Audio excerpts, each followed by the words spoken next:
네, 감사하고 또 반갑습니다. 약 2년 전에 우리 김 목사님 교회 부임하시고 얼마 되지 않아서 제가 와서 또 여러분들과 함께 말씀을 나누었던 것을 기억하는데, 몇 분 아까 예배 전에 만났는데 저희 막내를 기억하시더라고요. 찬양 불렀던 그 막내 아들을 기억해 주셔서 너무 감사합니다.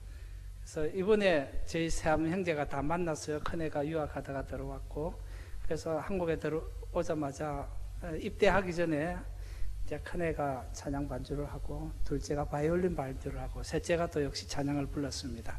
그래서 한 놈씩 이제 가버리고, 2주 전에 이제 둘째도 미국 유학하러 가고, 첫째는 7월 10일 날 입대하고, 혼자만 남아서 혼자만 데리고 다니면서 찬양을 불렀는데, 수요일이라 지금 애가 학원을 다니거든요.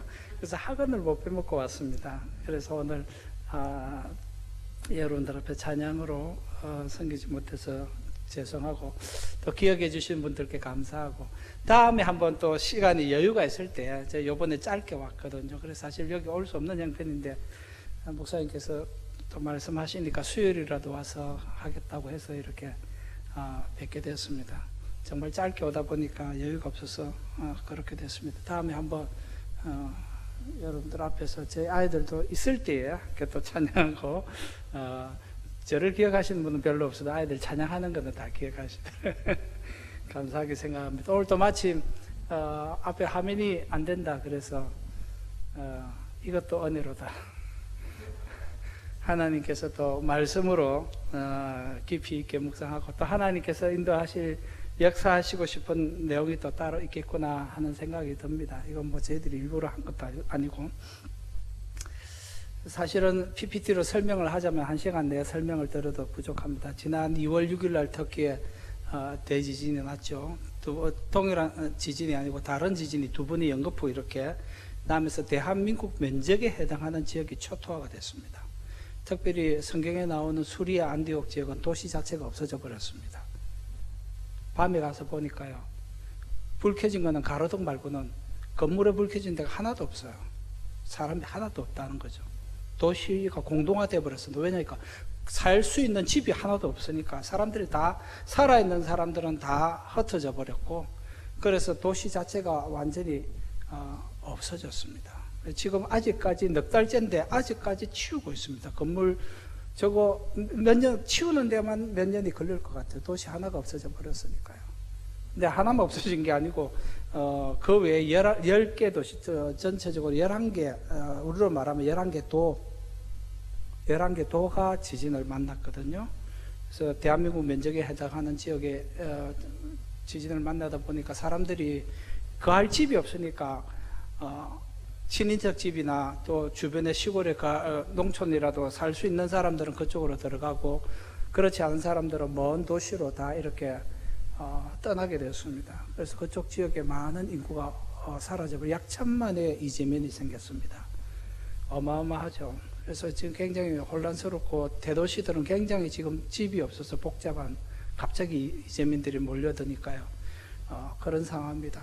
넉 달이 지나고 5달째, 6개월이 다 돼 갑니다만은 여전히 수습 시작 단계입니다. 처음에 가장 필요로 했던 것이 식량이었죠. 텐트였습니다. 왜냐하니까 2월이었으니까 그때만 해도 눈비가 오는 굉장히 추운 날씨였거든요. 겨울이었거든요. 이제 사람들이 피할 데가 없잖아요. 집이 없으니까. 그리고 서 있는 집도 들어갈 수가 없습니다. 다 망가져서 금이 가고, 또 여진이 계속 한 2, 3년 동안 계속 여진이 오기 때문에, 여진이 오면 또 무너질 집들이 있거든요. 그러다 보니까 다시 들어갈 엄두를 못 내는 겁니다. 그럼 결국 바깥에서 천막에서 자야 되는데 제일 필요한 게 식량과 천막이었습니다. 그래서 저도 저희 교단에 요청을 해서 약 26,000부를 빨리 보내주라. 그러면 일단 한 대, 약 8톤 트럭 한 대 분의 식량을 좀 전달해야 되겠다 했는데, 저희들은 현장에 있는 저희들은 가슴이 동동 타는데 돈이 오는데 한 달이 걸렸습니다. 그러니까 한 달이 지나니까 상황이 또 바뀌는 거예요. 물론 텐트도 필요하고 식량도 필요하지만은 처음 그때처럼 그렇게 다급하게 필요한 건 아니었습니다. 그때 필요한 건 뭐냐 하니까, 이제 비도 오고 날씨도 굽고 이러다 보니까 텐트에 있으면은 캠핑장처럼 다 준비된 게 아니잖아요. 그냥 노지에다가 하다 보니까 비만 왔다 하면 진흙바닥이 되는 겁니다. 또 그쪽 지역에 또 홍수같이 비가 엄청나게 왔어요. 그래서 완전히 텐트가 물에 다 잠겨버렸죠. 그래서 그때 가장 급박하게 한 달쯤 지나고 난 다음에 필요가 대두된 게 뭐냐니까 컨테이너 하우스였습니다. 그래서 저희들이 한 달 뒤에 돈을 받았는데 오히려 그 돈으로 컨테이너 하우스 5동을 준비할 수 있는 그런 기회가 됐죠. 돈이 어쩌면 늦게 와서 그 돈으로 또 집을 준비할 수 있는 그런 시간이 있었습니다. 그래서 지금도 많은 재원을 받아서 지금 하타이라고 하죠. 수리아 안디옥이 지금은 하타이라고 불립니다. 그 하타이 시청 직원들을 위해서 50동을 지금 거의 다 되어가고 있고요. 그 다음에 하타이 안에 사만다라는 도시가 있습니다. 그 사만다 도시에 또 그곳의 현지 목회자를 통해서 지금 10동을 보급했고 10동을 더 이제 보급하려고 합니다. 그리고 아드야만이라는 곳에도 지금 10동을 보급을 했습니다. 그래서 돈이 더 있으면 더 할 것 같은데, 그래서 거기는 남동부 지역은 굉장히 여름이 뜨겁습니다. 올해 우리 한국도 굉장히 더웠는데 터키도 지중해 지역이 올해 불볕더위가 되었습니다. 그래서 그리스는 여러 지역에 산불이 많이 났죠. 그래서 평소에도 그곳은 여름이 되면 40도가 넘는 땡볕입니다. 그러니 컨테이너에 살겠습니까? 낮에는 견디기가 어렵죠. 그래서 꼭 필요한 필수품이 뭐냐 하니까 에어컨이죠. 그래서 에어컨 100대까지 저희들이 준비해서 그 100대를 저희들이 준비한 에어컨 그 컨테이너 하우스에 다 보급을 하고, 제가 지진 나고 3월 달부터 여기 6월 20일까지 매주 갔습니다. 이스탄불에서 그 수리아 안디옥까지 거리가 1000km가 넘습니다. 그러니까 차로 왔다 갔다 해가지고는 언제 일을 보겠습니까? 매주 왔다 갔다 해야 되는데 여긴 또 교회도 있고 하기 때문에 이스탄불에 비행기를 타고 국내선을 타고 매일 갔다가 그 다음에 그 도시의 공항이 망가졌기 때문에 비행기가 내리지를 못해요. 그래서 인근 도시에 갑니다. 아다나라는 도시에, 나소에 가까운 아다나라는 도시에 가서 거기서 자동차를 렌트해서 3시간을 가야 됩니다. 그래서 그 거리를 매주 했습니다. 넉 달 동안. 그러다 보니까 진짜 너무 지쳐서 잠깐이라도 손을 놓고 좀 쉬고 싶었는데 마침 이렇게 한국에 들어와야 될 상황이 생겨서 왔습니다. 앞으로 제가 그 PPT를 장로님께 목사님께 들었기 때문에 아마 여러분들한테 카톡 단톡방으로 통해서 보내주시겠다 하니까 이 정도 설명을 드리면은 그 안에 내용이 어떤 내용인지 좀 이해가 되실 겁니다. 동영상도 하나인데 초창기 지진 나고 난 다음에 저희들이 한국의 터키 지진 상황을 알리기 위해서 만들었던 동영상입니다. 그래서 그런 것들을 보시고 여러분들이 많이 참고해 주시기를 바랍니다.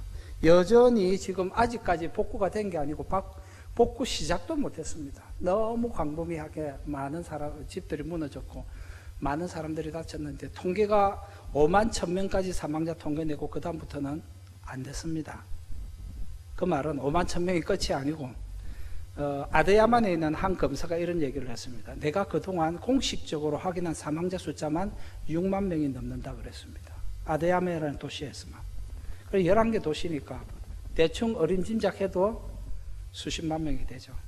그러니까 여러분 상상을 초월하는 많은 사람이 죽었습니다.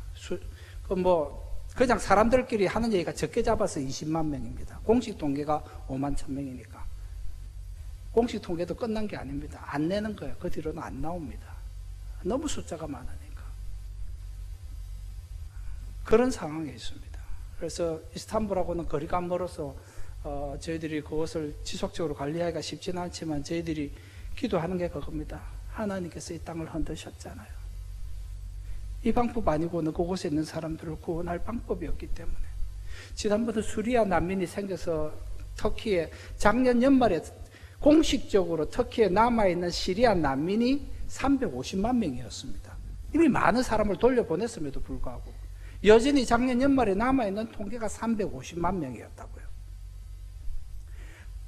시리아에 있으면 그 사람들이 복음을 들을 기회가 없으니까 하나님께서 그런 방법을 통해서라도 터키에 보내주신 거죠. 하나님 어떻게 해서든지 이 사람들이 터키에까지 왔는데 터키에 있는 교회와 성도들을 통해서 저들이 복음 듣게 해주십시오. 그 기도를 할 수밖에 없었습니다. 근데 지금 터키 안에 지진이 나서 수십만 명이 죽었잖아요. 많은 사람들이 또 살아남았습니다. 그럼에도 불구하고 왜 살아남았겠습니까? 죽은 사람은 왜 죽었겠습니까? 우리는 그 의미를 알지 못하지만, 그러나 제가 하는 기도 제목은, 하나님, 저 사람들의 땅을 흔들며 통해서 저 사람들의 마음이 흔들렸습니다. 하나님께서 이렇게 흔드셨으니까 이제 저들에게 필요한 것은 구원의 복음밖에 없습니다. 저희들이 가서 컨테이너 하우스를 하고 에어컨을 달아주고 뭐 성화수도 해주고 하는 이것이 본질이 아니고, 이 섬김을 통해서 어떻게 해서든지 저들에게 복음이 전거되어져서 저 사람들의 영혼이 살 수 있도록 그 일을 위해서 저희들을 사용해 주십시오. 누가 어떻게 복음을 받고 그곳에 언제 교회가 세워질지 모르겠습니다. 이미 세워진 교회가 있었습니다만은 다 무너졌습니다. 하나님께서도 일하시는 방법이 있겠죠.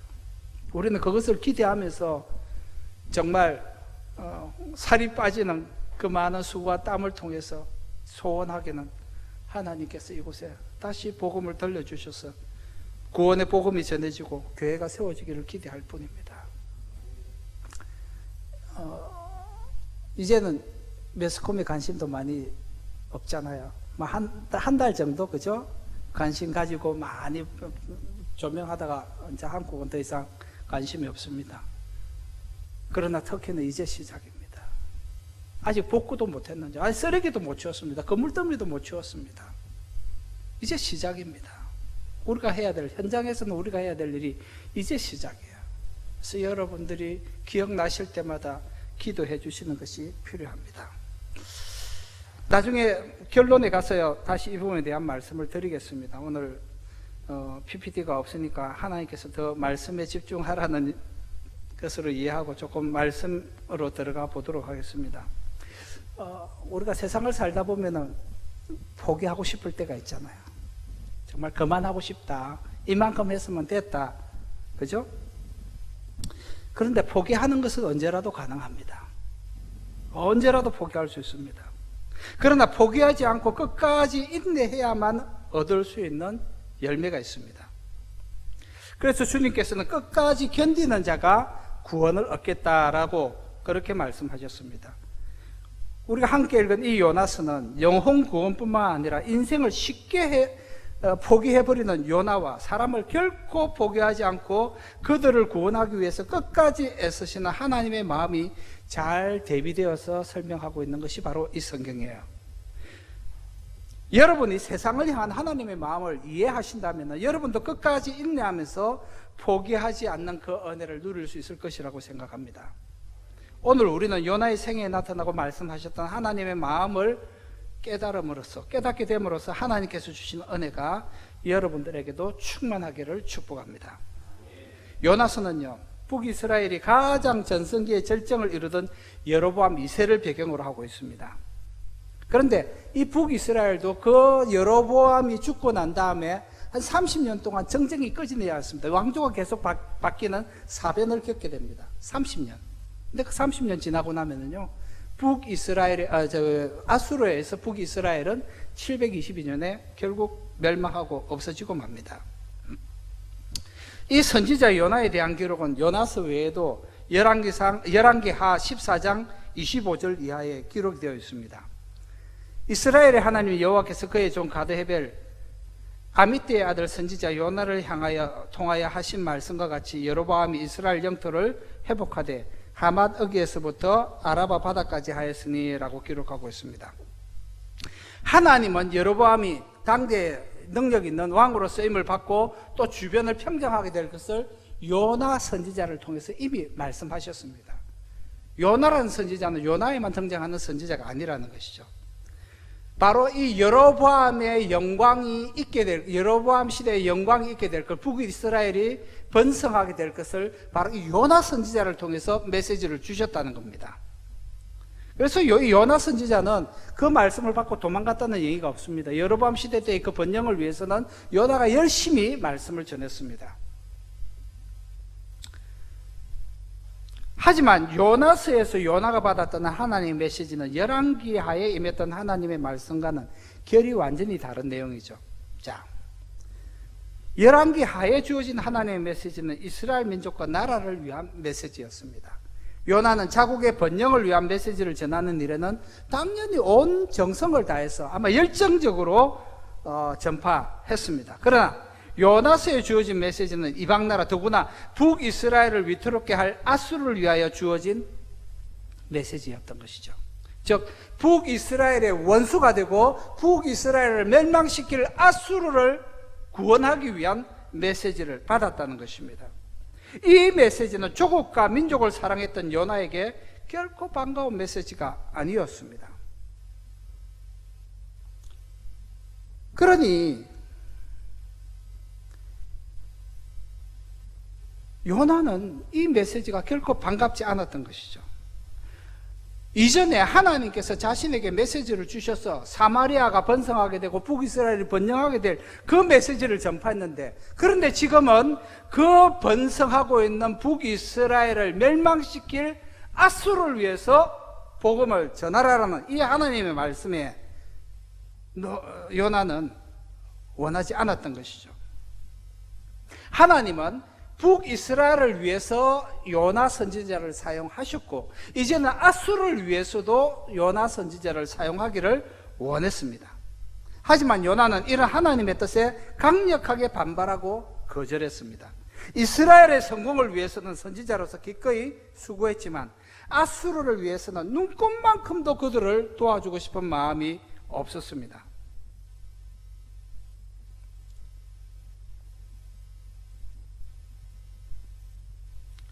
하나님께서 이미 자기에게 주었던 말씀대로 사마리아가 번성하고 있는데, 이제 이 아수르가 점점 강성해져서 결국은 북이스라엘을 삼키고 이 사마리아조차도 삼켜버릴 텐데, 그 민족을 위해서 지금 자기가 봉사해야 된다고 생각하니까 요나는 마음에 들지 않았습니다. 이 전성기를 끝장낼 민족에게 구원의 복음을 전한다는 것은 논리적이고 상식적인 입장을 가진 사람이라면 누구나 요나처럼 행동했을지도 모릅니다. 여러분들은 제3자의 입장에서 요나서를 읽으셨기 때문에 요나의 이 태도가 잘 이해가 되지 않을 수도 있을 겁니다. 그러나 만약에 여러분에게, 우리 조국에게 이러한 일들이 생길 것이라고 우리의 조국의 원수를 위해서 메시지를, 구원의 복음을 전하라고 했을 때에 여러분들도 아마 요나처럼 행동했을지도 모릅니다. 요나의 행위는 지극히 상식적이고 논리적이며 자민족 우선주의였습니다. 아마도 우리 가운데서도 이러한 태도와 견해를 열렬하게 지지할 분들이 있을 것입니다. 이런 면에서는, 어떤 면에서는 그런 견해와 태도가 당연하다고 생각할 수도 있습니다. 그런데 많은 사람들이 그렇게 생각할 때에 우리가 우리 스스로에게 던져야 될 질문은 이겁니다. 하나님의 뜻은 무엇입니까? 하나님 저를 통해서 무엇 하시기를 원하시는 겁니까? 저를 통해서 하나님께서 기대하시는 것이 무엇입니까? 왜 나를 지금 이 시대에 나를 보내셨나요? 왜 이 상황 속에 나를 던져 놓으셨습니까? 제가 하고 싶은 것은 있는데 하나님께서 원하시는 것은 무엇입니까? 나는 나에게 주어지는 선택의 순간마다 이런 질문을 던지면서 혹시 살고 있습니까? 아니면 내가 그냥 생활해왔던 대로 나의 상식과 편견대로, 나의 생각과 경험대로 그대로 내가 생각한 대로 판단하고 그대로 행동해 온 것입니까? 하나님의 뜻이 무엇인지 묻고 하나님께서 원하시는 것이 무엇입니까? 라고 물으면서 그 뜻을 실천하기를 즐겨하십니까?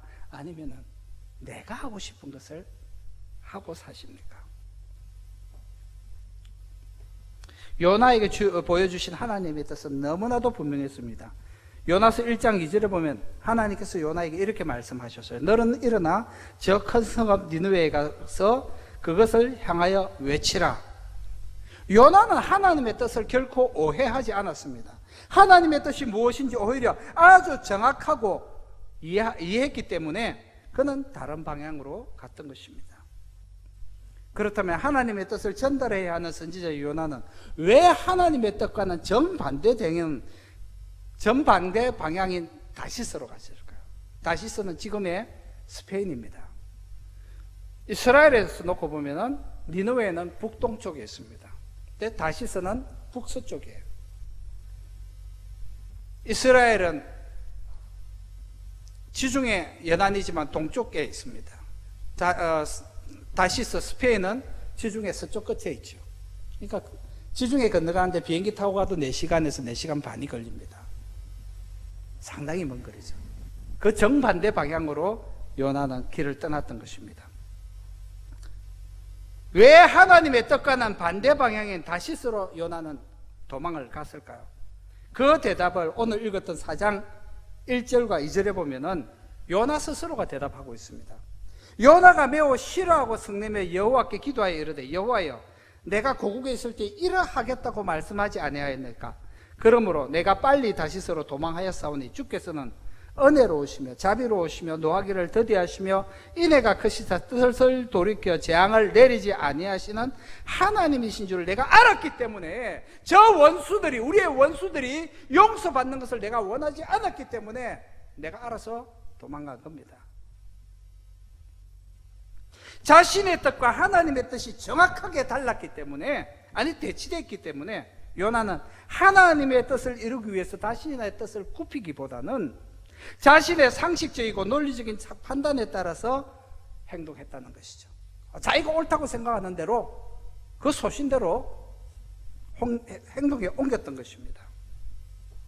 이런 예를 성경에서 몇 군데 더 볼 수 있는데, 특별히 마태복음 16장에 보면은 이런 사건이 있습니다. 예수께서 가이사랴 빌립보를 지나가실 때 제자들에게 물었습니다. 사람들이 나를 누구라고 하더냐? 그러니까 제자들이 이렇게 대답했습니다.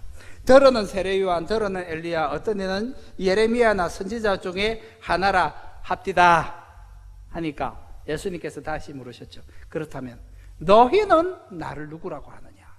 했을 때에 시몬 베드로가 이렇게 대답합니다. 주는 그리스도시요 살아계신 하나님의 아들이십니다. 자, 이것보다 예수님에 대해서 더 정확하고 구체적으로 간결하게 정의한 구절이 없죠. 주는 그리스도시요 살아계신 하나님의 아들이십니다. 근데 이것은 그냥 좋은 대답이 아니라 정말 완벽한 대답이었습니다. 그래서 예수님께서 너무 기뻐하셨어요. 그래서 베드로에게 무엇을 선물로 주죠? 천국의 열쇠를 선물로 줍니다. 네가 땅에서 풀면 하늘에서도 풀리고 땅에서 매면 하늘에서도 맬 것이다. 그래서 예수님께서 기대하셨던 그 대답을 제자 베드로의 입을 통해서 들으셨기 때문에 이제 당신이 이 세상에 오셨던 목적을 얘기하세요. 내가 왜 이 세상에 왔냐 하면은 구약의 성경에 예언된 대로 가는데 그게 뭡니까? 고난받고 십자가에 죽고 3일 만에 부활할 것이다. 예수님 사역의 가장 절정 목표를 비로소 말씀하셨어요. 그때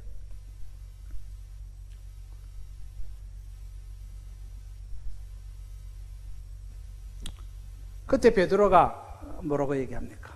주님, 그러지 마십시오. 제가 주님을 지켜드리겠습니다. 여러분, 이 베드로의 태도와 말이 여러분 보시기에 어떻습니까? 비정상적입니까? 비도덕적입니까? 비상식적입니까?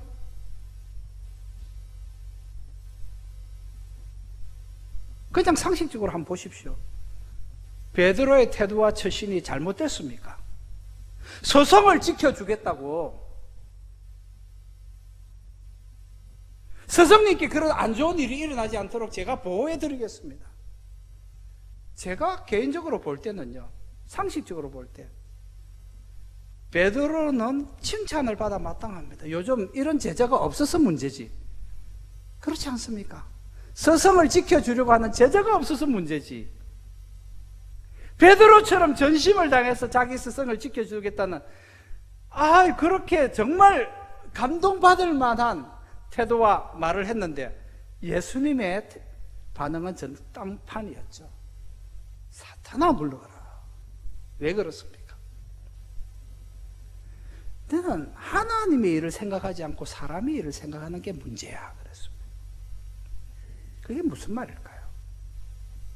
예수님께서 이 땅에 오신 목적은 말씀하신 대로 고난받고 십자가에 죽고 부활해야 되는데, 베드로가 꾸중을 들었던 이유는 뭡니까? 도덕적으로는 굉장히 칭찬받을 만한 제자였어요. 도덕적으로. 그렇지 않습니까? 상식적으로. 근데 꾸중을 받은 이유는 뭐예요? 하나님의 일을 생각하지 않았다는 거예요. 베드로가 뭘 생각한 겁니까? 예수님이 살아서 왕이 되셔야 내가 한 자리 할 텐데 죽으면 안 되죠. 그래서 길거리에 자기들끼리 싸웠잖아요. 누가 거냐고, 누가 큰 자리 차지할 거냐 싸웠잖아요. 하나님의 일을 생각하지 않고 너는 사람의 일만 생각하니까 그게 문제야. 누구의 뜻이 중요하냐, 얼마나 도덕적이냐, 상식적이냐, 논리적이냐, 이게 문제가 아니고 누가 더 하나님의 뜻에 합당하게 말하고 행동하느냐 하는 거예요. 하나님께서 기대하는 사람은 상식적이고 논리적이고 도덕적인 사람이 아닙니다. 하나님의 뜻을 잘 이해하고 그 뜻대로 사는 사람이에요. 베드로는 지극히 상식적이고 도의적이며 정의로운 판단으로 스승을 보호하려고 했습니다. 상식적으로는 그의 판단과 태도를 꾸짖을 이유가 전혀 없었습니다. 베드로는 오히려 칭찬과 격려를 받아야 마땅했습니다. 그렇지만 예수님은 베드로를 꾸중했죠. 왜? 하나님의 일을 생각하지 않았기 때문에. 비도덕적이고 비상식적이었기 때문이 아니라 오히려 정반대였지만 하나님의 뜻에 어긋났기 때문에 그는 꾸중을 들었던 것입니다. 요나도 하나님의 뜻과 계획을 분명하게 이해했습니다. 그래서 정반대 방향인 다시스로 가는 배를 타고 배 밑바닥으로 내려가서 그곳에서 아예 잠을 자버렸습니다. 왜 그랬습니까? 하나님, 저는 이 일에 1도 관심이 없습니다. 니느웨에 가는 거 꿈도 꾸지 마세요. 나는 포기했습니다. 나는 여기서 하나님 뭐라고 말하든지 안 들을 테니까 하나님 알아서 하세요. 나는 관심 없습니다. 그러나 하나님은 당신의 뜻도 요나를 니느웨의 구원을 위해서 사용하려는 계획에도, 그리고 니느웨를 구원하는 일에도 결코 그 뜻을 바꾸지 않으셨어요. 여러분 1장에서 요나가 어떻게 합니까? 어쩌다가 바다에 빠집니까? 실수로 미끄러졌습니까? 자기가 빠졌습니까? 자기가 빠졌죠. 어떤 면에서는. 선원들이 왜 이렇게 됐냐? 제비 뽑으니까 누가 뽑혔어요? 요나 뽑혔잖아요. 뭐 어떻게 되느냐 설명하라 하니까 요나가 말하죠. 나 때문이니까 나를 바다에 던지시오. 그러면 당신들은 구원을 받을 것입니다. 요나가 선원들을 구원하기 위해서 그 말 한 줄 아십니까? 성경 요나서 1장에서 4장을 잘 보시면은요, 요나는 그 선원들을 불쌍하게 생각했기 때문이 아닙니다. 요나는요, 하나님의 뜻에 순종하는 것이 싫었기 때문에, 니느웨를 위한 복음을 전하는 것이 싫었기 때문에 어디까지 갔어요? 도망갔잖아요. 그리고 배 밑바닥에 내려갔습니다. 그럼에도 불구하고 하나님 어떻게 하셨어요? 찾으셨거든. 요나는 알았죠. 하나님 나를 찾으시네. 알았습니다. 그래서 뭐라고 얘기하면 선원들한테 나를 바다에 빠뜨리라 합니다. 왜? 하나님의 그 뜻에 순종하지 않는 길은 죽는 것밖에 없구나 알은 거죠. 도망가도 하나님 찾아내시니까, 가장 배 밑차게 내려가 숨어도 하나님 찾아내시니까, 하나님 피할 길은 내 죽어버리면 끝이다 생각한 거죠. 그래서 나를 던지라. 그러면 끝난다. 그랬더니 던졌죠. 선원들은 구원을 받았습니다. 요나는 죽으면 끝날 줄로 생각했습니다. 근데 하나님은 요나가 죽도록 버려두지 않으시니까 2장이 어떻게 됩니까? 큰 물고기를 준비했다가 그를 삼키게 합니다. 2장에 보면 요나가 회개하는 내용이 나오죠. 회개합니다. 근데 한번 생각해 보세요. 요나가 왜 회개했을까? 정말 자기의 잘못을 깨달았을까? 3장과 4장을 읽어보면 요나가 회개한 내용이 전혀 이해가 안 돼요. 회개한 사람이 어떻게 3장과 4장에 그런 반응을 할 수 있는지 이해가 안 되는 거예요. 1장을 이해하면 2장이 이해가 되는 거예요. 왜? 제가요, 이번에 와서 아이들하고 추억을 남겨보려고 배를 탔습니다. 바다 낚시를 갔어요. 해운대 앞바다에 한 2, 30분 나가서 낚시를 했는데 1시간, 2시간 지나니까 올라오는데 뱃멀미를 하는데 개어내고 더 개어낼 게 없는데도 계속 헛구역질 하는 거예요. 속은 계속 불편하고, 다 올라왔는데도 속은 계속 불편해요. 결국은 포기하고 다 돌아왔습니다. 나만 그런 게 아니고 우리 아이들도 다 그래가지고 되돌아왔어요. 여러분, 물고기 뱃속에 있는 요나가 그 형편이 어땠을까요? 어디 있었겠습니까? 보나마나 물고기 위성 속에 있지 않았겠습니까? 그 환경이 어떻습니까? 냄새나고, 물고기는 살기 위해서 물도 들이키고 먹이도 삼키고 위 속에서는 소화가 일어났을 텐데 어떻게 하나님께서 요나가 죽지 않고 살게 하셨는지는 비밀입니다. 어쨌든 간에 살아 있었습니다. 그 속에서 요나가 평안했을까요? 너무너무 불편해서 요나가 깨닫는 게 뭡니까? 머리는 빨리 돌아가요. 내가 여기서 구원받을 길은 죽고 싶어도 못 죽는데 숨어도 안 숨어지고, 여기서 구원받을 길은, 이 물고기 배속에서 빠져나갈 수 있는 길은 회개하는 것밖에 없잖아요. 달리 피할 길이 없어요. 죽고 싶어도 죽을 수가 없어. 하나님 죽도록 버려두지 않으시니까. 회개하는 것 말고는 그 상황에서 벗어날 길이 없었던 거예요. 그래서 회개합니다. 자기 못한 것도 맞고. 그 물고기 배속이 얼마나 있었습니까? 2박 3일이요. 불편한 3일을 보냈습니다.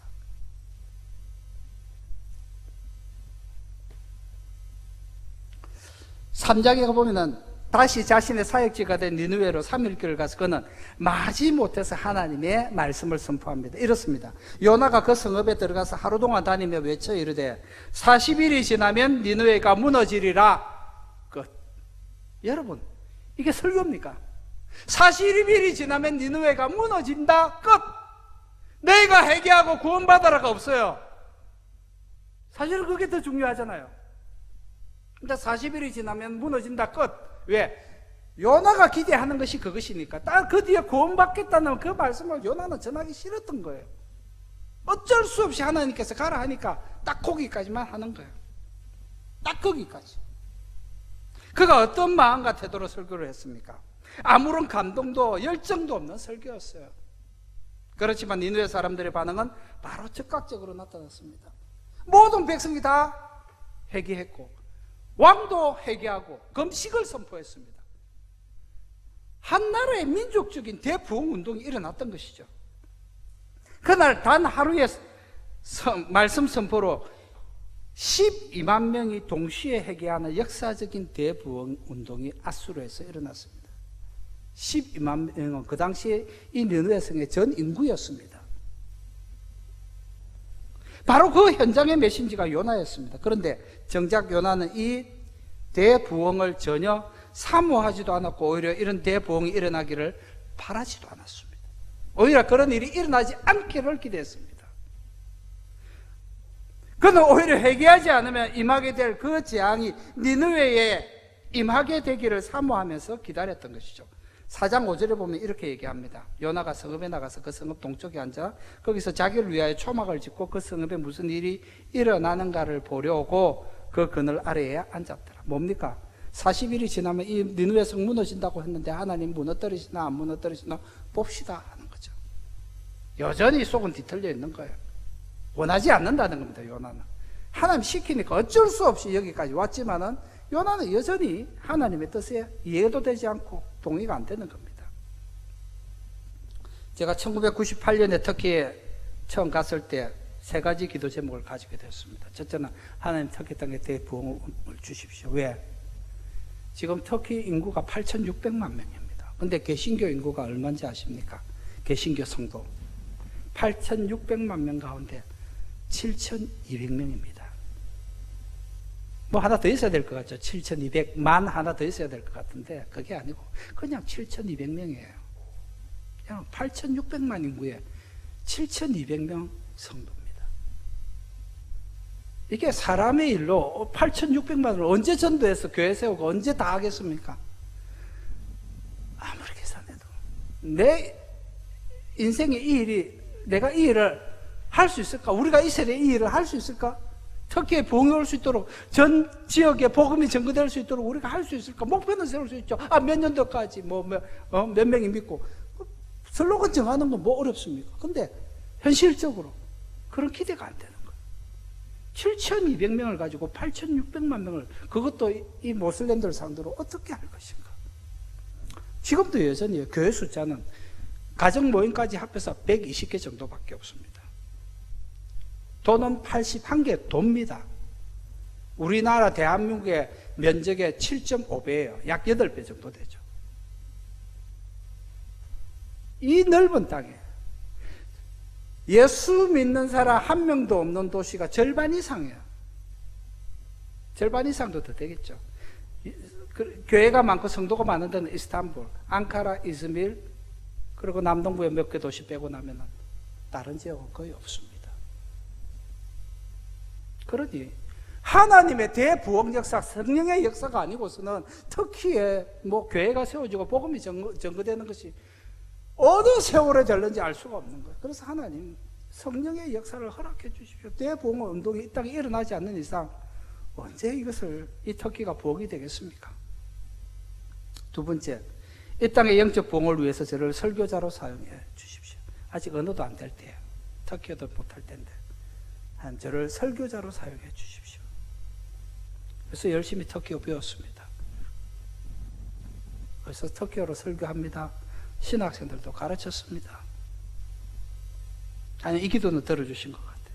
세 번째 기도 하나가 더 있습니다. 하나님, 이 터키의 영적 대부흥이 일어날 때에 더디 마시고 제가 아직 이 땅에서 살아서 일하고 있을 때에 그 부흥의 현장에 있게 해 주십시오. 저도 그 부흥을 볼 수 있게 해 주십시오. 근데 아직 그때가 안 됐어요. 26년째인데. 근데 요나는 하기도 싫고 원하지도 않았는데 단 하루길에 하루 전도했는데, 하루 선포했는데, 그것도 온전한 메시지도 아니고, 근데 12만 명이 다, 그 나라 민족이 다 예수를, 그 구원을 받았어요. 해결을 했어요.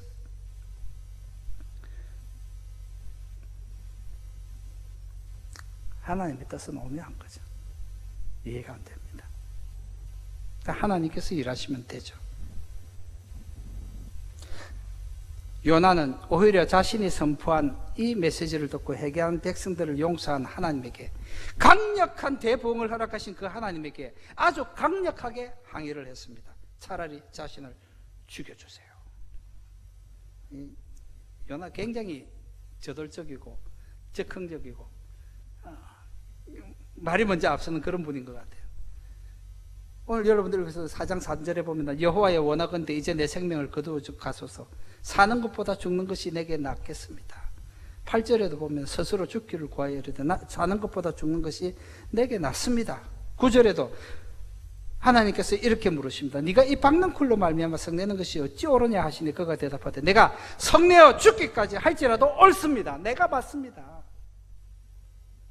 하나님 틀렸고 내가 맞다고 끝까지 주장하는 사람이에요. 말씀을 맺겠습니다. 하나님의 모든 뜻과 계획은 모두 사람에게 맞춰져 있습니다. 우리에게 맞춰져 있어요. 하나님 우리밖에 없습니다. 하나님이야말로 가장 원론적인 인본주의자세요. 사람들, 특히 죄인들을 구원하기 위해서 하나님은 당신이 사랑하는 독생자, 유일한 아들 예수 그리스도를 이 땅에 희생양으로 보내어 주셨습니다. 하나님 중심의 인본주의야말로 제대로 된 인간 존중의 인본주의입니다. 여러분, 가끔 의인들이 있잖아요. 지금도 하도 어려운 일들을 많이 만나니까 사람들을 많이 구하는 그런 의인들을 볼 수 있습니다. 지난 홍수 때도 그런 사람들을 보시지 않으셨습니까? 가끔 있습니다. 어떨 때는 자기의 생명을 잃어버리고 다른 사람들을 구하는 사람들도 있어. 그런데 하나 물어볼게요. 여러분들도 아마 그런 상황을 만나면은 그렇게 행동하실 거죠. 그럴 분들이 많으라고 생각합니다. 그런데 하나 물어볼게요. 만약에 그 사람들을 구하는 일에 여러분들의 자식을 희생하라고 하면 할 수 있겠습니까? 나는 혹시 할 수 있을지 몰라, 그죠? 나는 혹시 그때 그 현장에 있었기 때문에 어쩔 수 없이 혹은 전심으로 사람들을 구하는 일에 내가 앞장설 수 있어요. 근데 여러분들의 자녀의 희생이 필요하다고 할 때 기꺼이 여러분 자식을 내놓을 사람이 있습니까? 내가 희생하는 것 할 수 있어요. 그죠? 내가 희생하는 것, 내가 수고하는 것 할 수 있어요. 근데 나 대신에 네 자식이 필요하다 할 때 그 현장에, 그 생명이 필요한 현장에 여러분 쉽게 자기 자식을 내놓을 사람이 있습니까? 우리 역사 속에 그런 사람이 누가 있었습니까? 가끔 자기를 희생하는 사람은 있었지만 자기 자식을 내놓는 사람은 아마 없었던 걸로 기억합니다. 이 세상의 인본주의는 하나님 없는 인본주의를 지향하기 때문에 잘못됐습니다. 사람들의 인권은 존중돼야 됩니다. 하지만 하나님 없는 인권은 죄를 죄라고 할 수 없는, 분명히 죄인데 죄라고 말할 수 없는 그런 인권이 되고 말았습니다.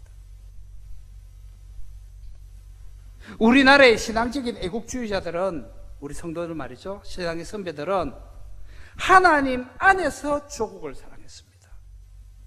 하나님을 사랑했기 때문에, 하나님의 말씀을 사모했기 때문에, 그 말씀 때문에, 그 하나님 때문에 애국을 하였고 민족을 사랑했습니다. 민족을 구원한 일에 자기를 드렸습니다. 왜요?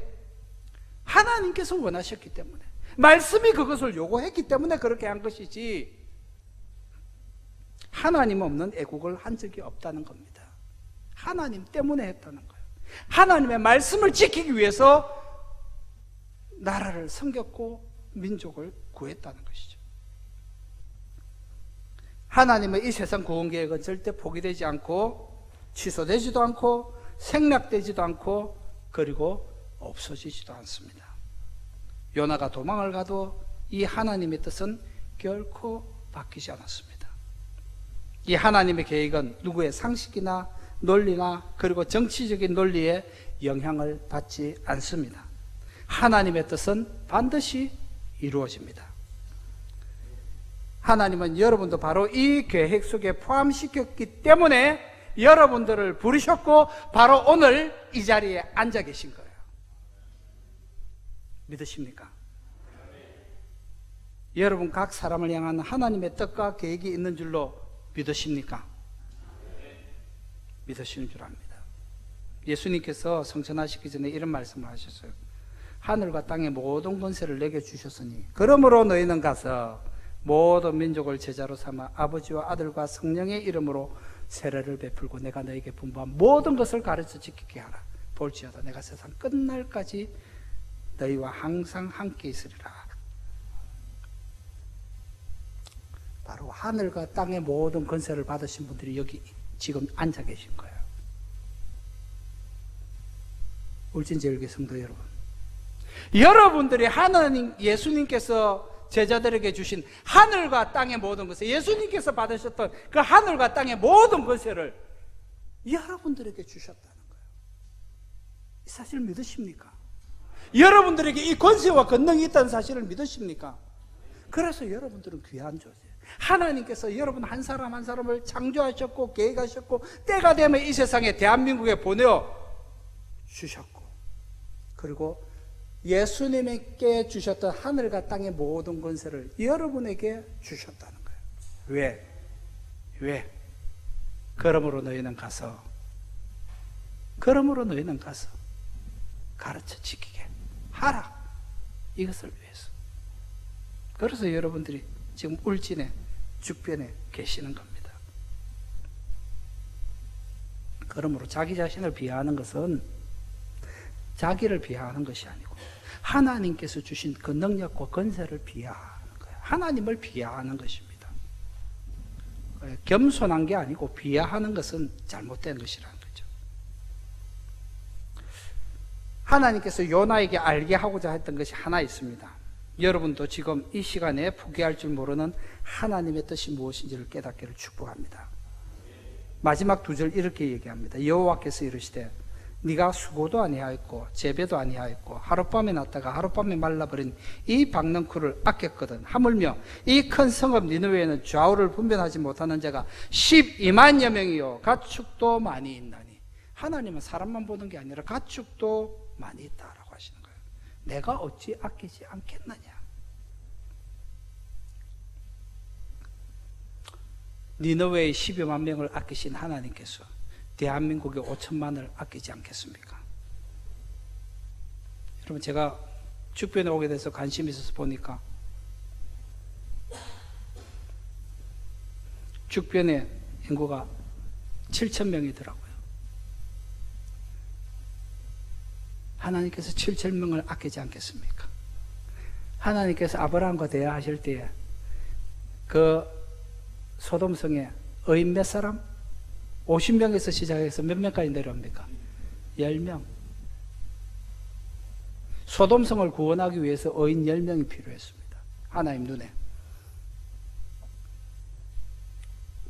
지금 울진제일교회, 죽변제일교회 지금 이 수요 예배에 몇 분이 앉아 계시죠? 10분보다는 많은 것 같아요. 이 죽변이 구원을 받겠습니까? 못 받겠습니까? 하나님께서 이 죽변을 긍휼히 여기시겠습니까? 소홀히 여기시겠습니까? 12만 명을 긍휼히 여기신 그 하나님께서 죽변에 있는, 죽변면에 있는 7천 명을 어찌 아끼지 않겠습니까? 가축도 아끼시는데